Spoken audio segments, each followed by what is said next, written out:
प्यारे साथियों, मैं हूं गुरु नितेश और आज हम लोग DLED 6/6/2023 को जो परीक्षा हुआ था, DLED 6/6/2023 को जो परीक्षा हुआ था उसके हिंदी के सवाल सॉल्व करने जा रहे हैं।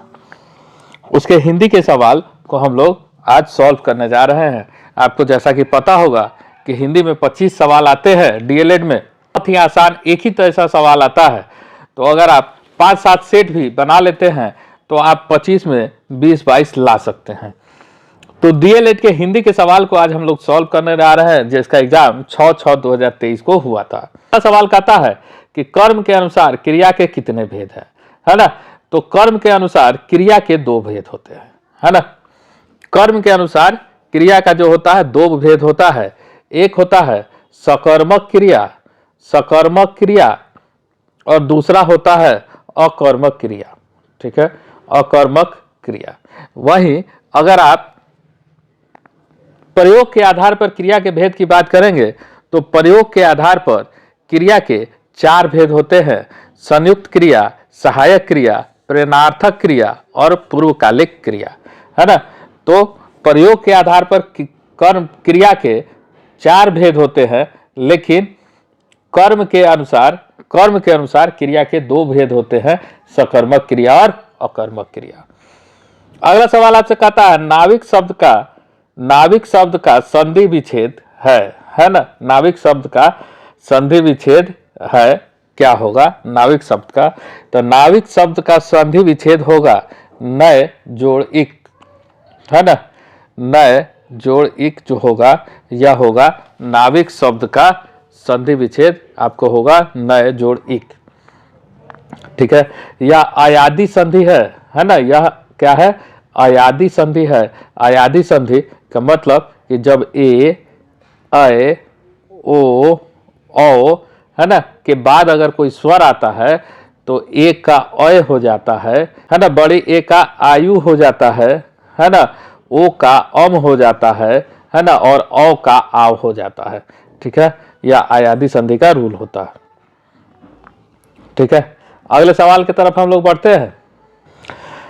अगला सवाल कहता है कि मैं लिख नहीं सकता, वाक्य में भाववाच्य में बदलिए। ठीक है, तो भाववाच्य में का मतलब होता है कि भाववाच्य के अंतर्गत वैसे वाक्य आते हैं जिसमें कर्ता या कर्म की प्रधानता नहीं होती है ना। वैसे वाक्य आती है जिसमें कर्ता और कर्म की प्रधानता नहीं होती है। तो कहता है कि मैं लिख नहीं सकता, है ना, मैं लिख नहीं सकता, अतः मैं नहीं लिख सकता का सही जो होगा भाववाचक है मुझसे लिखा नहीं जाता, मुझसे लिखा नहीं जाता या मुझसे लिखा नहीं जा सकता। ये जो होगा ये भाववाचक वाक्य हो जाएगा। अगला सवाल कहता है कि 4 दिन की चांदनी फिर अंधेरी रात, लोकोक्ति का अर्थ क्या होता है? तो 4 दिन की चांदनी फिर अंधेरी रात का मतलब होता है कि थोड़े दिनों का सुख, है ना, अल्प समय के लिए अगर कोई चीज आए। सवाल कहता है कि रूपक अलंकार को ढूंढे, है ना। अलंकार आपके परीक्षा के लिए बहुत ही इंपॉर्टेंट है ना। अलंकार से खूब सारे सवाल पूछे जाते हैं। ठीक है, तो आपसे सवाल पूछा गया है कि रूपक अलंकार को ढूंढे, है ना। तो रूपक अलंकार का मतलब होता है कि वैसा अलंकार जिसमें उपमेय और उपमान के बीच में कोई अंतर दिखाई नहीं देता है ना। मतलब विशेषण और विशेष्य के बीच में अगर कोई अंतर नहीं दिखाई देता तो उसको हम लोग रूपक अलंकार कहते हैं, उसे हम लोग रूपक अलंकार कहते हैं। कि जैसे पायोजी मैंने राम रतन धन पायो, है ना। अगर एक वाक्य हम लिख दें कि पायोजी मैंने राम रतन धन पायो, है ना। इसमें राम रतन जो है उपमेय है ना, और धन जो है उपमान है। तो इन दोनों के बीच कोई अंतर नहीं है, इसलिए ये रूपक अलंकार है। अब हम लोग प्रश्न पे आते हैं। प्रश्न पे कहता है कि पहेली सा जीवन है व्यस्त, है ना, भानुवंश राकेश कलंकु। तो इसमें जो है और भानुवंश है ना क्या है? उपमान है, और राकेश जो है वह उपमेय है और इन दोनों के बीच कोई भी अंतर नहीं है, इसलिए ये आपका सही जवाब होगा। अगला सवाल आपको कहता है कि जिस समास का पहला पद संख्यावाचक होता है उसे कौन सा समास कहते हैं। तो जिस समास का पहला पद है ना संख्यावाचक होता है उसे द्विगु समास कहते हैं, है ना, उसे द्विगु समास कहते हैं। जैसे चौराहा, है ना, जैसे चौराहा, है ना, सप्ताह, ये सब क्या होगा, द्विगु समास का अंतर होगा, उदाहरण होगा। अब अगर हम लोग द्वंद्व समास की बात करें, है ना, तो द्वंद्व समास का मतलब होता है कि वैसा समास जिसका दोनों पद है ना, जिस समास का दोनों पद प्रधान होता है उसको हम लोग द्विगु समास कहते हैं। जैसे पुत्र पुत्री, है ना, ये द्विगु समास का उदाहरण होगा, है ना। जैसे पुत्र और पुत्री, नदी नाले, है ना, नदी नाले, ये क्या होगा, द्विगु समास का उदाहरण होगा। अगर तत्पुरुष समास की बात करें तो तत्पुरुष समास वैसा समास होता है जिसमें बाद का पद, है ना, बाद का पद प्रधान होता हो, है ना, वैसा समास जिसका बाद का जो पद होता है वह जो प्रधान होता है तो उसको हम लोग कहते हैं तत्पुरुष समास, ठीक है। और कर्मधारय समास उसको कहते हैं, वैसे समास को कहते हैं जिसके सभी पद, है ना, सभी पद महत्वपूर्ण होते हैं, प्रधान होते हैं। जैसे नीलकंठ, है ना, नीलकंठ जो होगा वह कर्मधारय समास होगा, है ना। चंद्रमुखी जो होगा वह कर्मधारय समास होगा। अगले सवाल की तरफ हम लोग पढ़ते हैं। अगला सवाल आपसे कहता है कि निम्न में से कौन सा वाक्य शुद्ध है ना, निम्न में से कौन सा वाक्य जो है वह शुद्ध है। तो यहाँ आपको अभंग एक प्रकार का छंद है, इन्होंने इस बात पर आपत्ति प्रकट की, आजकल यहाँ काफी सरगर्मी दिखाई देती है, सोहन मिठाई लेकर भागता हुआ घर आया, है ना। तो इसमें जो सबसे सही वाक्य है वह है कि आजकल वहाँ काफी सरगर्मी दिखाई देती है ना, यह जो होगा यह सही वाक्य होगा। अगला सवाल कहता है उ ए कौन सा वर्ण है ना। तो जैसा कि आपको पता है ना, अगर आप वर्ण पढ़े होइएगा तो वर्ण आपको पता होगा कि वर्ण के, है ना, दो प्रकार होते हैं, एक होता है स्वर वर्ण और दूसरा होता है व्यंजन वर्ण, है ना। स्वर वर्णों की संख्या 11 होती है।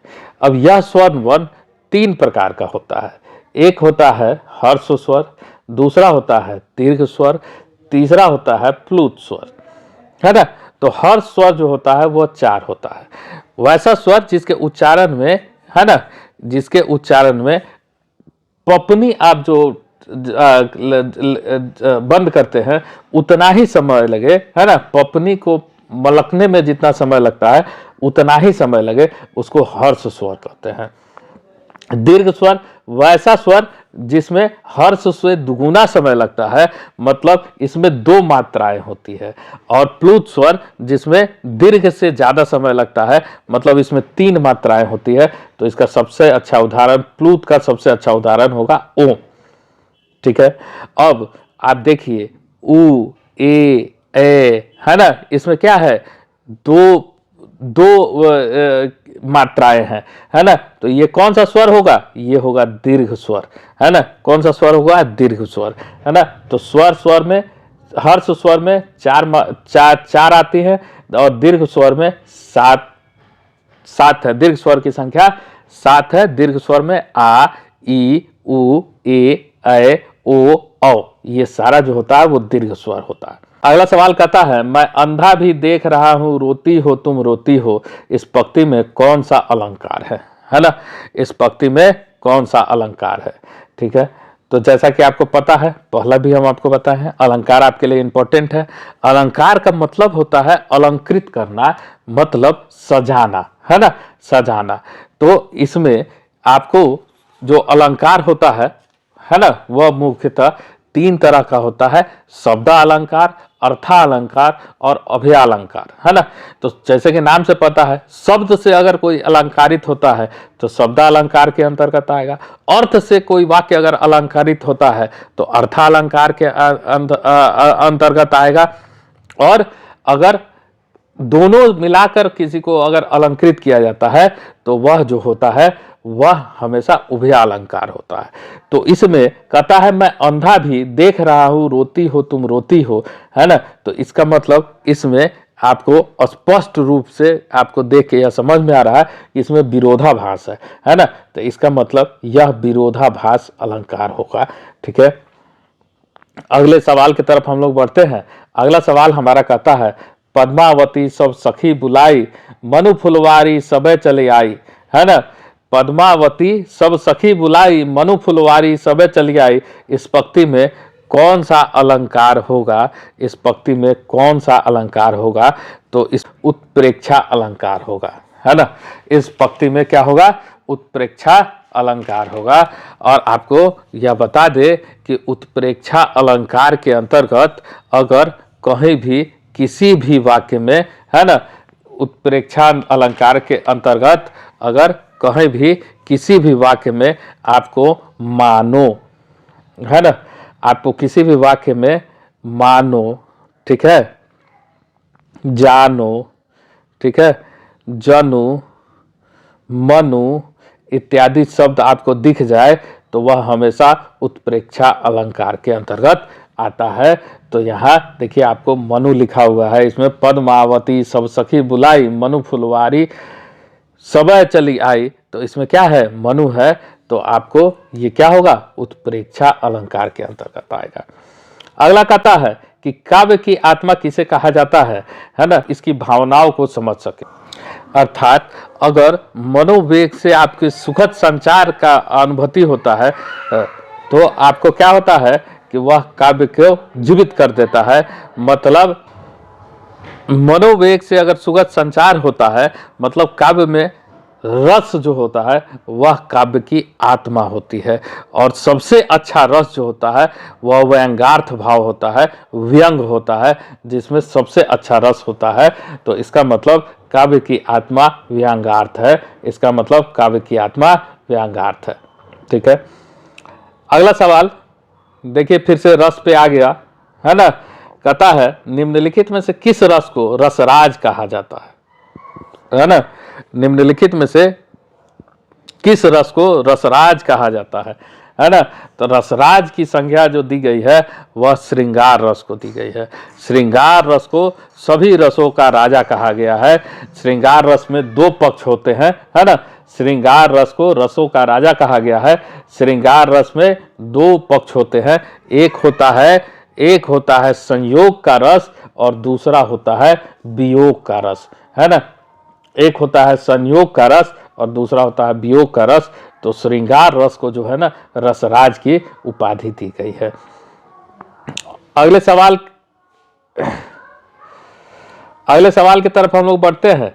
अगला सवाल कहता है कि शब्दों में विद्यमान अर्थ का ज्ञान कराने वाला बौद्धिक व्यापार जो है वह कहलाता है शब्द शक्ति, ठीक है।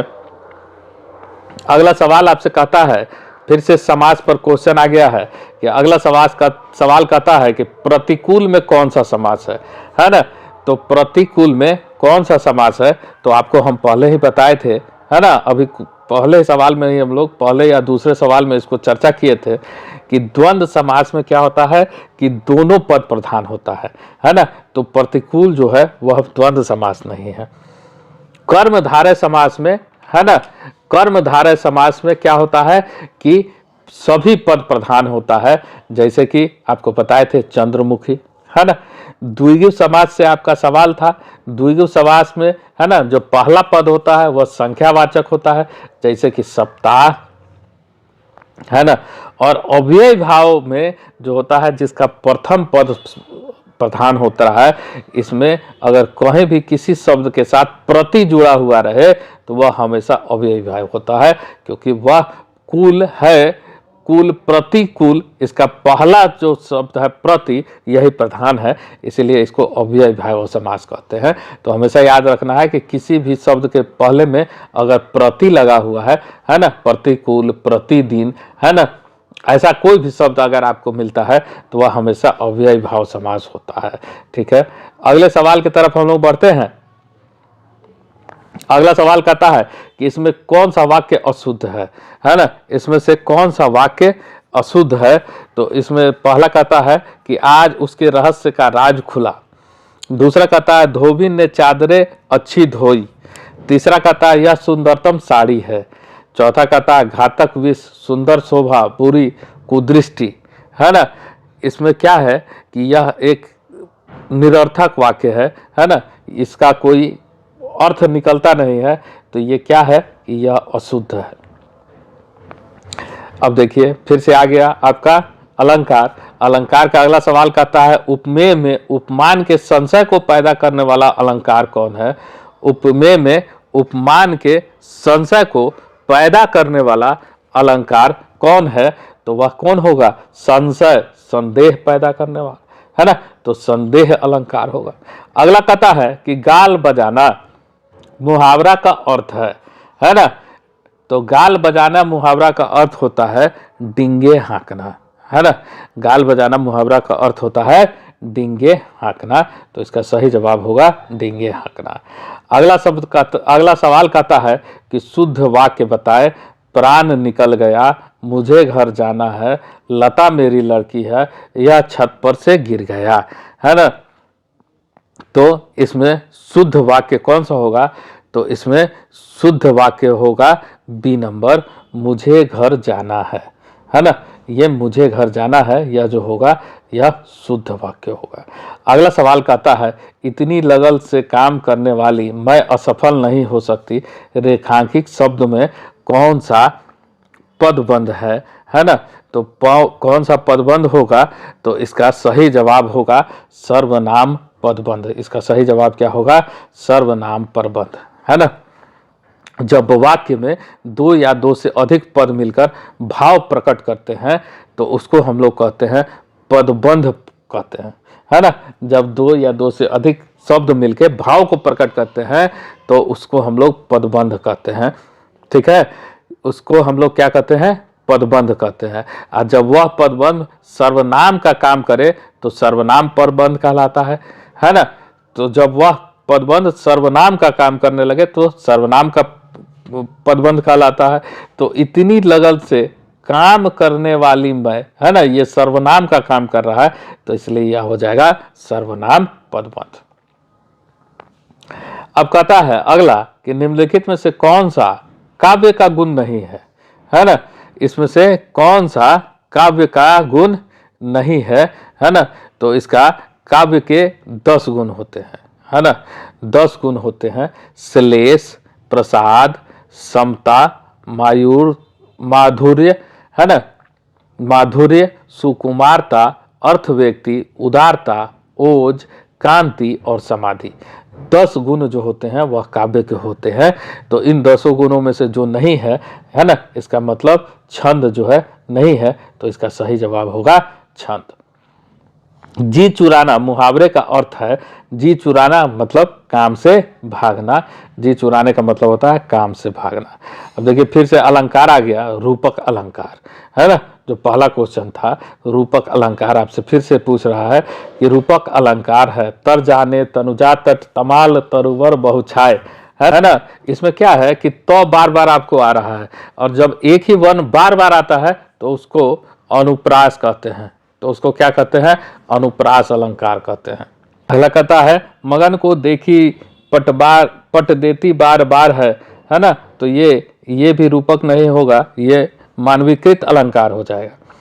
अगला कहता है जरा से लाल केसर से कि जैसे घुल गई हो, जरा से लाल केसर से कि जैसे घुल गई, ये भी आपका रूपक अलंकार नहीं होगा। अगला कहता है वन सारदी चंद्रिका चादर ओढ़े, ये जो डी नंबर होगा ये आपका रूपक अलंकार होगा। है ना। रूपक अलंकार के बारे में जैसा आपको हम पता है कि जिस अलंकार में उपमान तथा उपमेय के बीच कोई अंतर दिखाई नहीं देता है, यहाँ जो है, यहाँ कहता है कि वन शारदी चंद्रिका चादर ओढ़े, जहाँ वन की देवी शारदा को चांदनी रूपी चंदन चादर को ओढ़े बताया गया है ना। यहाँ चांदनी और चादर में समानता दिखाया गया है ना। चांदनी और चादर में वन शारदी चंद्रिका चादर ओढ़े, चांदनी और चादर में जो है वह समानता को दिखाया गया है, इसलिए यह रूपक अलंकार होगा। अगले सवाल की तरफ हम लोग बढ़ते हैं। अगला सवाल कहता है कि सवैया के प्रत्येक चरण में कितने वर्ण होते हैं, है ना। तो सवैया क्या है, यह एक प्रकार का छंद है ना। यह एक प्रकार का छंद है, यह चरणों वाला सामपद वर्ण छंद है, जिसमें 22 से 26 वर्ण होते हैं, जिसमें 22 से 26 वर्ण पद होते हैं। अगला कहता है जहां उपमेय में उपमान की संभावना की जाए, है ना, जहां उपमेय में उपमान की संभावना की जाए उसे कौन सा अलंकार कहते हैं, तो उसको उत्प्रेक्षा अलंकार कहते हैं। उसको कौन सा अलंकार कहते हैं, तो उसको उत्प्रेक्षा अलंकार कहते हैं, है ना। उसको कहते हैं उत्प्रेक्षा अलंकार। उत्प्रेक्षा अलंकार से आपको पहले भी क्वेश्चन आया था, क्या था, जिसमें मानो जानो, है ना, बताए थे, जिसमें मानो जानो, है ना, जनु जनु मनु इत्यादि शब्द आता है, तो उसको क्या बोलते हैं, उत्प्रेक्षा अलंकार के अंतर्गत आता है ना। उसको क्या बोलते हैं, उत्प्रेक्षा अलंकार के अंदर आ जाता है। अगला सवाल कहता है 120 नंबर, पैतृक की राह बताने को, सबको सुमार्ग पर लाने को, दुर्योधन को समझाने को, भीषण विध्वंस बचाने को, भगवान हस्तिनापुर आए, पांडव का संदेशा लाए।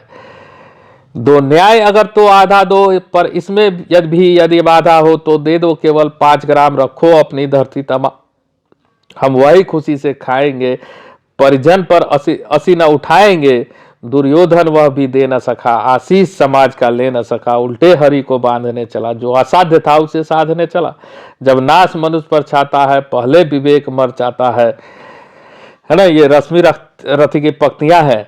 इस पर से सवाल है कि कवि ने किस बात का असाध्य कहा है, तो श्री कृष्ण को बंदी बनाने की बात को असाध्य कहा है। तो ये हिंदी के 25 सवाल थे डीएलएड 6/6/2023 के परीक्षा के, जिसके सभी 25 सवालों को हम अपने हिसाब से, हमको ऐसा लगता है कि हमने अच्छा एक्सप्लेनेशन किया है। आपको कैसा लगता है यह कमेंट करके जरूर बताएं। बहुत बहुत धन्यवाद। जय हिंद।